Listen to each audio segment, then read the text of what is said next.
రాజకీయ విశ్లేషకుడు, జన్ స్వరాజ్ పార్టీ వ్యవస్థాపకుడు పీకే ప్రశాంత్ కిషోర్ మన జగన్మోహన్ రెడ్డికి, స్టాలిన్కి, ఇక్కడ చాలా మందికి సలహాదారుగా ఉన్నాడు. ఇప్పుడు ఇతను అక్కడ పార్టీ పెట్టాడు బీహార్లో. ఇప్పుడు ఎన్నికలు వచ్చాయి. ఇప్పుడు అక్కడికి రేవంత్ రెడ్డి వెళ్ళాడు, స్టాలిన్ వెళ్ళాడు కాంగ్రెస్ తరపు నుంచి ప్రచారం చేయడానికి. అయితే ఇప్పుడు ప్రశాంత్ కిషోర్ ఏమంటున్నాడు, ఒకప్పుడు రేవంత్ రెడ్డి అంటే మొన్న ఎన్నికల్లో బీహారీ ప్రజల యొక్క డిఎన్ఏ తెలంగాణ ప్రజల కంటే దారుణంగా ఉంటుంది, వాళ్ళ డిఎన్ఏలోనే ఒక క్రైమ్ ఉంది అన్న విధంగా మాట్లాడాడు. స్టాలిన్ కూడా బీహార్ ప్రజలు టాయిలెట్లు కడగడానికి, పశువుల్ని కడగడానికి తప్ప ఎందుకు పనికిరారు అన్న విధంగా మాట్లాడాడు. ఇప్పుడు వీళ్ళిద్దరూ అక్కడ బీహార్లో ప్రచారం చేయడానికి వెళ్తున్నారు. కాబట్టి ప్రశాంత్ కిషోర్ ఏమంటున్నాడంటే, నువ్వెంత, నీ బ్రతికెంత రేవంత్ రెడ్డి, నువ్వు మమ్మల్ని అనేటోడివి, మళ్ళీ నువ్వు ఇక్కడ వచ్చి ప్రచారం చేస్తున్నావు, పైగా మళ్ళీ ఇక్కడ బీహార్ ప్రజలు ఓట్లు అడుగుతున్నావు. మరి ఆ రోజు అదే బీహార్ ప్రజల్ని అంత దారుణంగా మాట్లాడావు కదా, నువ్వు మరి ఇప్పుడు ఎలా ఓట్లు అడుగుతావు? సిగ్గుండాలి కదా నీకు. రేవంత్ రెడ్డి బతుకేంటో మేము తేలుస్తాం. కొత్తగా సీఎం అయ్యాడు, ఎగిరెగిరి పడుతున్నాడు. అసలు ఎందుకు పనికిరాని వ్యక్తిని తీసుకొచ్చి సీఎం చేసింది కాంగ్రెస్ అన్న విధంగా మాట్లాడాడు. అయితే అక్కడ ఎవరైతే ఇంటర్వ్యూలో ప్రశ్నలు అడుగుతున్నారో అతను కొంచెం జాగ్రత్తగా మాట్లాడండి, పెద్ద పెద్ద మాటలు మాట్లాడుతున్నారు, భయం లేదని.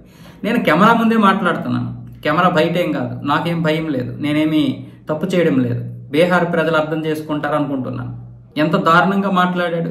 రేవంత్ రెడ్డి లెక్కలు తేలుస్తాం, త్వరలో ఎన్నికలు వస్తాయి కదా అక్కడ కూడా, అప్పుడు మా ఇదేంటో తేలుస్తాం. మరి బీహార్ ప్రజల యొక్క డిఎన్ఏ అంత దారుణంగా ఉంటుందంటే మరి నా దగ్గరికి ఎందుకు వచ్చావు? ఆ రోజు ప్రశాంత్ కిషోర్ యొక్క సహాయం కోసం రేవంత్ రెడ్డి వచ్చాడా లేదా? మరి మీరు స్టాలిన్ కూడా సపోర్ట్గా ఉన్నారు కదా అని యాంకర్ అడిగారు. అప్పుడు యాంకర్ అడిగినప్పుడు ప్రశాంత్ కిషోర్ అంటే, వాస్తవమే, నేను ఆయనకి సలహాదారుగా ఉన్నాను, కానీ బీహార్ ప్రజల్ని అవమానపరిస్తే మాత్రం సహించేది లేదు. నేను సలహాదారుగా ఉన్నప్పుడు ఆయన బీహార్ ప్రజలు ఎక్కడ అవమానించలేదు, తర్వాత అవమానించాడు, ఇప్పుడు అవమానిస్తున్నాడు. కాబట్టి ఇప్పుడు మేము మా రాష్ట్రానికి వచ్చినటువంటి వారిని వ్యతిరేకిస్తున్నాం, ఆ హక్కు నాకు ఉంది అన్న విధంగా ప్రశాంత్ కిషోర్ అయితే మాట్లాడుతున్నాడు.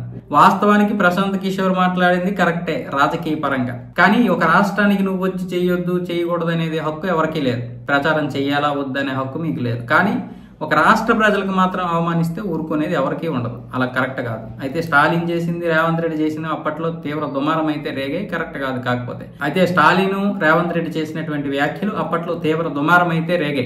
కాకపోతే ఇదే మాటలు ఒకవేళ తమిళనాడు ప్రజల్లో లేకపోతే ఇంకెవరినైనా అంటే బీహార్ వాళ్ళు ఇక్కడికి రాలేరు, ఇక్కడ ఉండలేరు. ఎందుకంటే అంత యూనిటీ ఉంటుంది వాళ్ళలో. కానీ ఇప్పుడు బీహార్ ప్రజలు దాన్ని పెద్దగా పట్టించుకోలేదు. ఎవరు రేవంత్ రెడ్డి అన్నాడా ఆ మాటలే పట్టించుకోవడం లేదు, స్టాలిన్ అన్నాడా ఆ మాటలు పట్టించుకోవడం లేదు. ఇద్దరు మంచిగా వెళ్ళారు, ప్రచారం చేసుకున్నారు, వస్తున్నారు.